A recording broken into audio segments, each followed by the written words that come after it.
Alrighty, these are some ideas that I have regarding how to accomplish the one beat weave, which looks like this.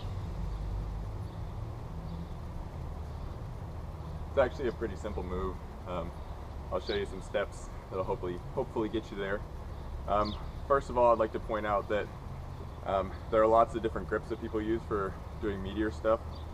For this, certainly the easiest grip is having one poi coming out the bottom and one poi coming out the top. We want to separate them and get them on opposite sides as much as we possibly can. You know, doing something like this or whatever these other grips are, they're definitely, I mean, you can definitely do it, but it's a little bit tougher because the tethers are so close together.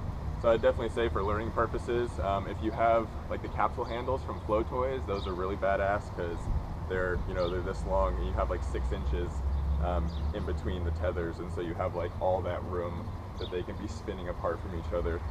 But if you just have ball handles, I would say stick one coming out the bottom of your hand and stick one coming out the top so that they're still 5-6 inches separated depending on how wide your hand is.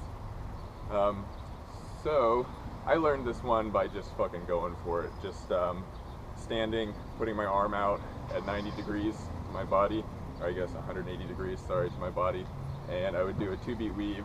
I would try and get my 2-beat weave as clean as I possibly could, and then when my thumb poi came around, so when my green poi would come around to the front, I would just lean my head back and just fucking try and keep one on each side. That took a little while to learn it that way. So what I would suggest doing is this. If you can do one-handed butterflies, and notice I'm doing it a reverse. So if you do a reverse butterfly, and then you can come into a horizontal 1-beat weave.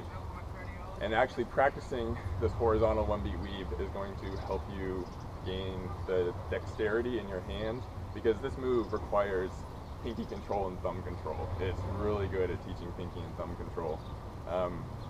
And what I mean by that is, when you're doing meteor stuff, there's some times where you like want to flip the poi quicker than the momentum of the poi is going to carry it. So you kind of like use your thumb, whichever poi is leading. Oftentimes we are manipulating that with our fingers.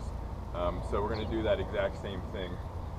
So out of a butterfly, we're going to come into this, and you'll be able to feel like you'll use your thumb and your pinky to move the poi.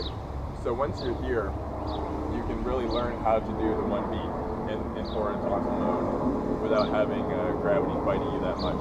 And you can actually bend from here up into the vertical one. So once we've got that horizontal, you can just try, you'll actually bend up into what's kind of like a split time butterfly, and then you keep bending past that and you end up in that 1-beat. That's one way to approach it. You could also just go for it. It's really not that tough. So let's talk about planes for a second. Planes are really wonky with this. You can straighten them out over time, but overall, like, it depends on how you're looking at it. From the side, like, these planes are wicked wonky, and they still look, I'm still making 2 circles. But let me show you it from the front.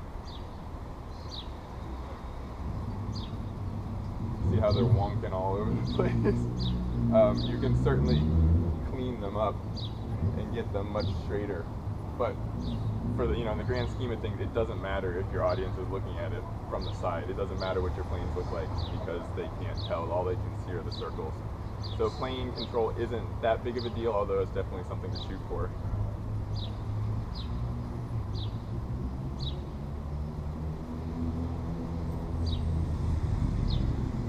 So again, this move really utilizes both the thumb and the pinky. And you'll see, let me do straight on again.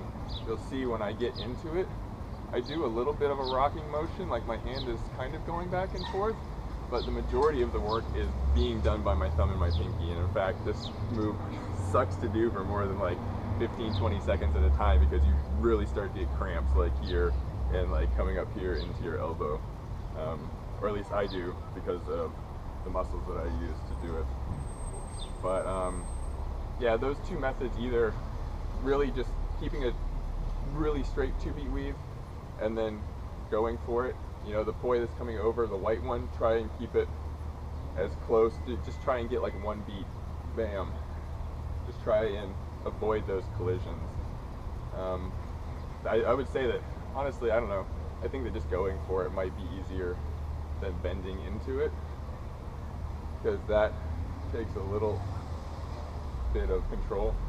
But definitely practicing the horizontal is going to get you into that rocking motion, and also it's going to get you using your thumb and your pinky to do this move. And I would say that transitioning between a butterfly and then bending into a horizontal 1 beat, and then back to a butterfly, and then back to a horizontal 1 beat is really good practice for this move. So it's not entirely complicated. It's actually pretty easy. It just requires getting that thumb and pinky control down. So I have faith. Go for it. Let me know how you do.